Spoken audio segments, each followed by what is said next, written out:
Alors sur ce tableau, c'est le monde féminin de Hina, déesse des femmes. Et donc c'est un hommage à la féminité. Hina est déesse de la lune, c'est celle qui dit le temps, puisque le temps polynésien est dicté par la lune. Et donc c'est une vision moderne de la féminité.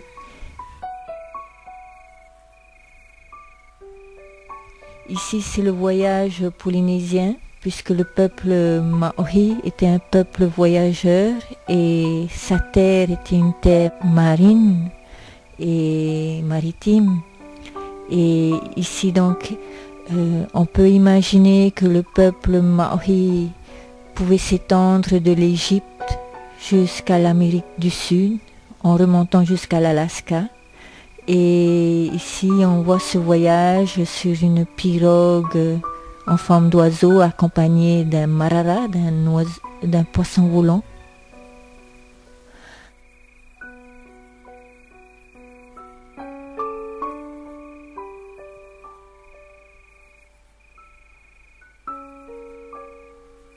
Mateiria, Tamari Mateiria, ce sont les enfants de Huahine. Le poisson volant est l'emblème de Huahine, c'est notre animal fétiche.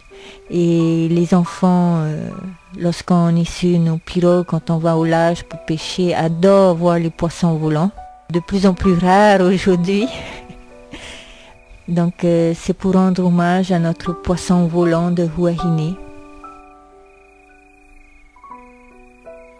Ici, c'est la légende de Maui qui attrape le soleil, puisque Maui était un grand navigateur et selon un manuscrit ancien de la mer Rouge, il semblerait que Maui viendrait d'Égypte. Et dans nos légendes, Maui est celui qui va ralentir le soleil en utilisant les cheveux de Hina. Et dans ce tableau, d'abord, je le montre en train d'attraper le soleil à main nue. Il va se brûler les mains. Ici, c'est la légende de Terehe, donc la fondation de l'île de Tahiti.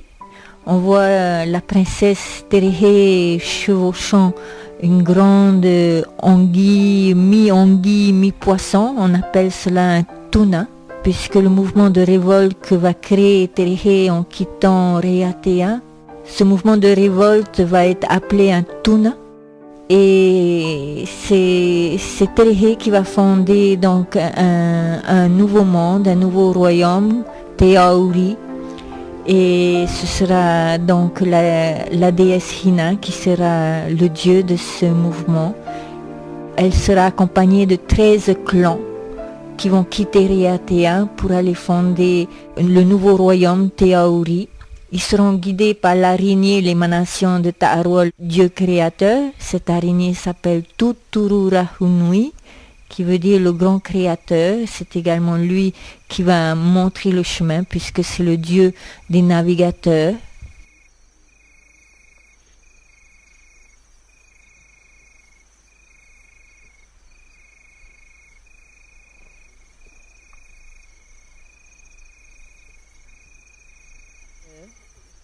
Ici, nous avons l'amour pour nos tortues. Et ce tableau, c'est Tifei. Tifei, c'est le nom Paumotu qu'on donne aux tortues chez nous.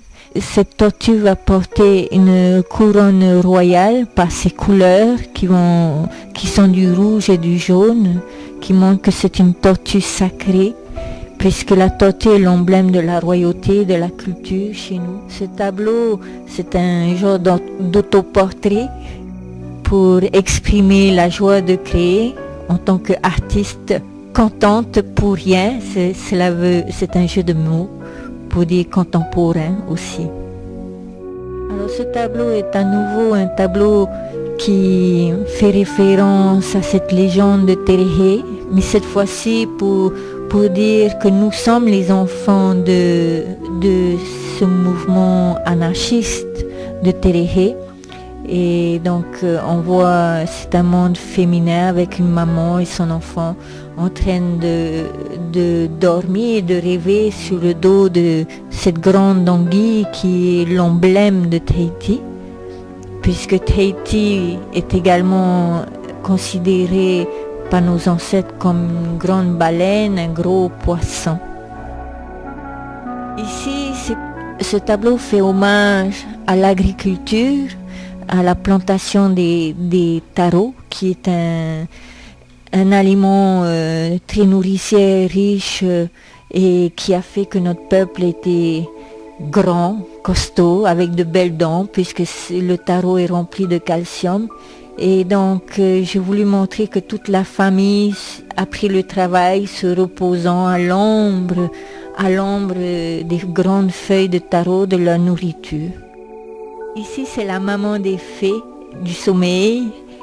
Et donc c'est un peu ce monde féminin de Hina qui amène le sommeil dans le monde polynésien, et elle transporte les enfants avec elle dans son sommeil, qui vont dormir. Les étoiles, ce sont des étoiles prises sur le tapa, qui est un étoffe ancien qui était porté et qui était décoré par tous les Polynésiens. Et au lieu d'utiliser le symbole étoile occidentale, j'ai utilisé les étoiles polynésiennes de tout le Pacifique. Alors ici, c'est une baleine blanche qui porte une fille qui dort. C'est également un rêve que j'ai fait enfant d'une grosse baleine blanche que j'avais recueillie et nourrie dans mon rêve, et que j'ai relâchée dans un lagon. Et donc c'était un peu pour rendre hommage ou par affection par rapport à ce rêve que j'ai eu de cette baleine blanche, car il nous faut protéger nos baleines. Alors ce tableau, c'est Tane, le dieu Tane, dieu de la beauté, dieu de l'agriculture, qui soulève le ciel polynésien. Alors il y a dans nos légendes toujours cette partie où le dieu Tane est appelé à soulever le ciel. Et notre ciel polynésien est composé, selon les légendes, de 8 voire 10 ciels. Et pour pouvoir porter ces ciels, j'ai utilisé la lune dans laquelle dormait la déesse Hina. Donc Tane soulevant la lune, soulevant les différents ciels. Et je les ai coloriés les couleurs de l'arc-en-ciel, parce que je me rappelais d'un ancien qui m'avait dit que si je transposais les couleurs de l'arc-en-ciel sur les ciels polynésiens, je comprendrais mieux nos histoires. Et effectivement, dans chaque ciel polynésien, il y a des dieux et il y a des personnages. Et quand on les transpose, ces ciels, avec les couleurs, on comprend mieux qui sont les dieux et pourquoi on les a mis sur tel ciel. Donc il faut regarder ce tableau tout en connaissant l'histoire des différents ciels polynésiens.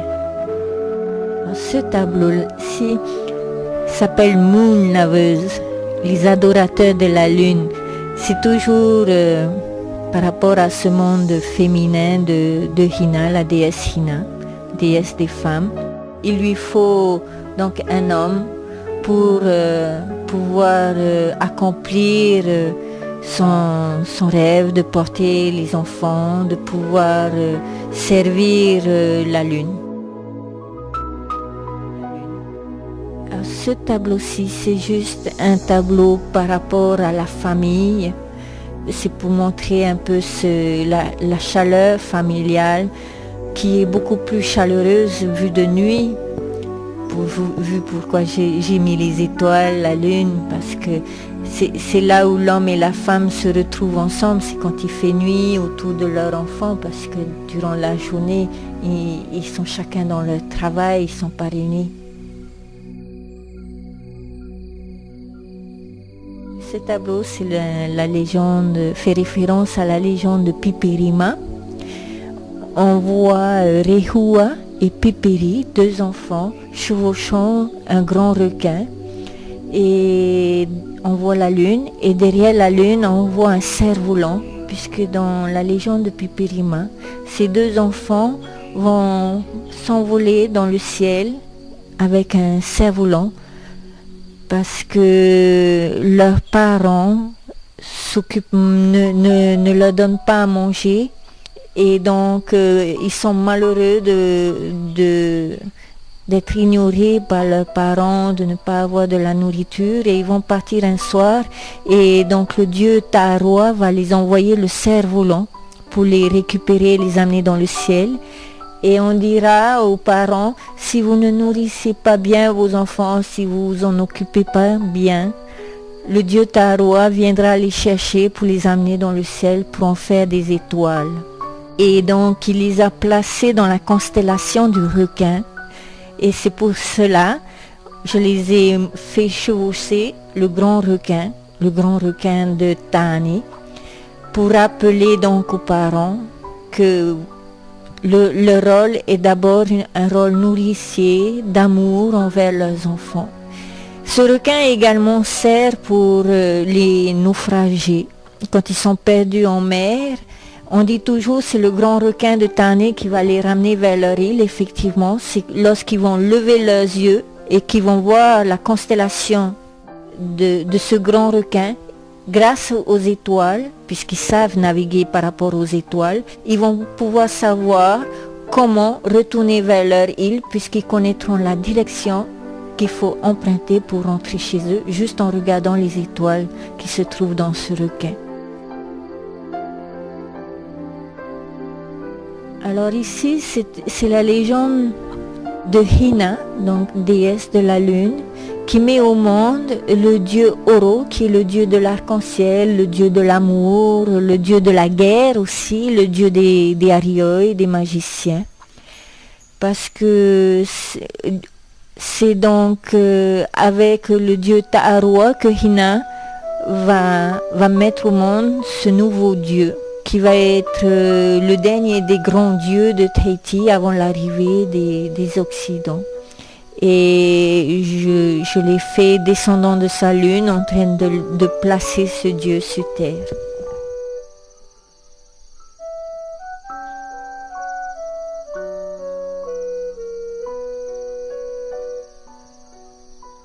Ce tableau fait hommage aux îles Tuamotu, aux Mihiroa, qui, à l'arrivée des Sanito, vont se mettre à jouer beaucoup d'instruments qui viennent des églises Sanito, puisqu'on va leur amener des accordéons, des trompettes, des guitares, des guimbardes, toutes sortes d'instruments de musique. Et dans les Mihiroa, pendant très longtemps, ces petites populations des atolls éloignés, le soir, les familles se regroupaient pour jouer de la musique occidentale tout en chantant des chansons Paumotu.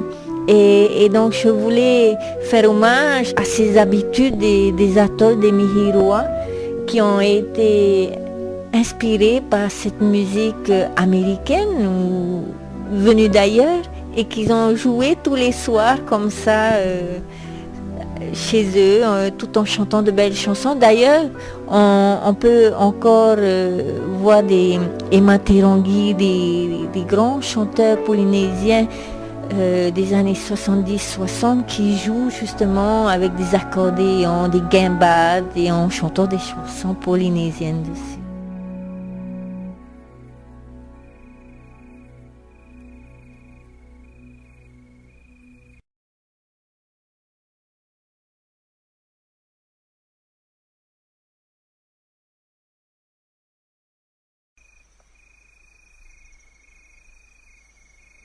Ce tableau qui s'appelle Upa Mihiroa fait également référence à ces Paumotu qui jouaient de la musique occidentale le soir.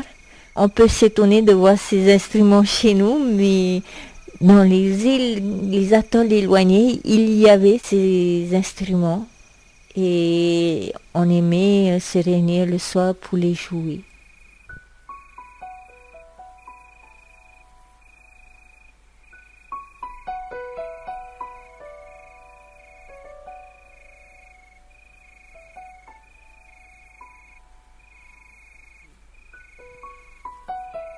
Revoilà sur la légende de Terehé et de son tuna, son anguille. Et dans ce tableau, j'ai voulu montrer le tuna, l'anguille, le mouvement de révolte en train de demander son chemin à l'émanation du dieu Ta'aroa, l'araignée Tuturura Hunui, qui a été envoyée pour les guider, pour qu'ils puissent trouver leur place dans ce grand océan. Et donc, je montre Terehé, fatiguée, en train de dormir, c'est la princesse qui mène ce mouvement. Et je montre l'anguille discutant avec cette araignée qui va leur montrer comment se retrouver dans l'océan.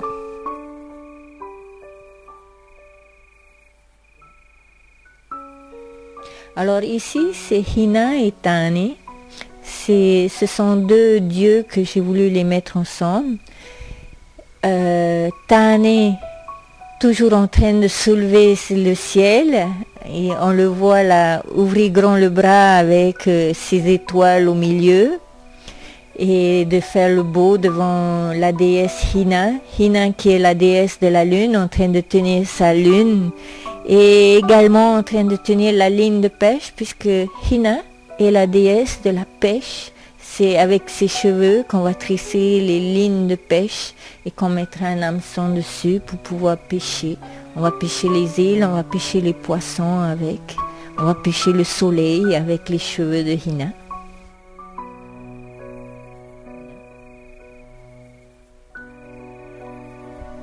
Ce tableau, c'est plus un tableau, enfantin, qui a été inspiré par les livres de Materia quand on raconte les princesses et les princes, mais c'est une version plus polynésienne des princesses et des princes de Belle au bois dormant et de Cendrillon, avec son prince qui arrive avec des fleurs de chez nous. Donc c'est pour montrer aussi que l'amour existe chez nous aussi.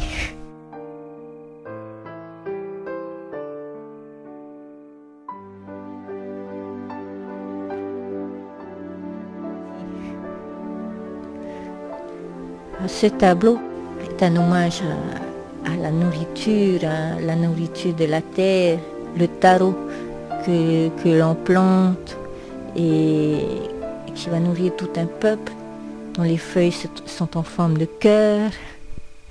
Et dans la tubercule, on plante en terre.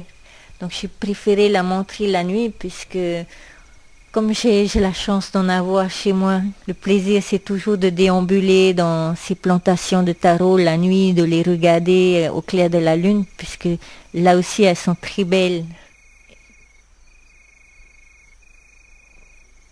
Toujours cet hommage au taro, à l'agriculture et à cette plante nourricière où on aime se reposer en dessous. Ici, on peut dire que le repos est tellement tranquille que même un bébé peut y dormir.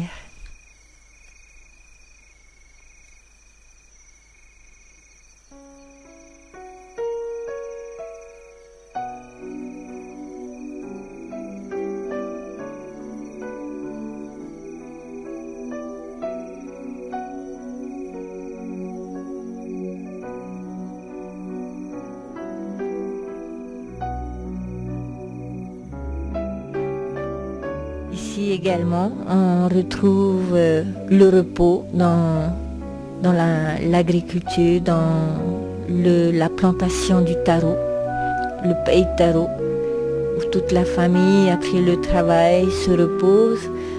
Il faut savoir que le pays taro, on y met des feuilles de cocotier, donc y dormir, c'est très agréable de dormir sous les feuilles de taro en famille. Le taro, c'est une nourriture de famille qu'on a toujours connue chez nous.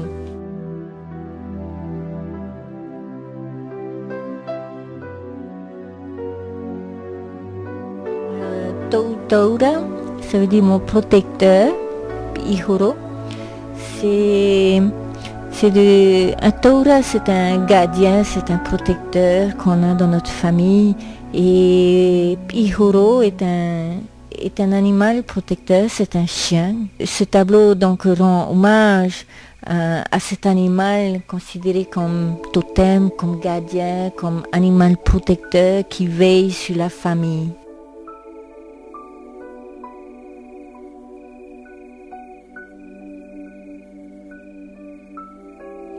Et enfin, la maman et son enfant, et le fait d'y montrer un petit oiseau à son enfant, on sait que les enfants, ils adorent les oiseaux, et on les compare à des petits poussins, des tout petits oisillons.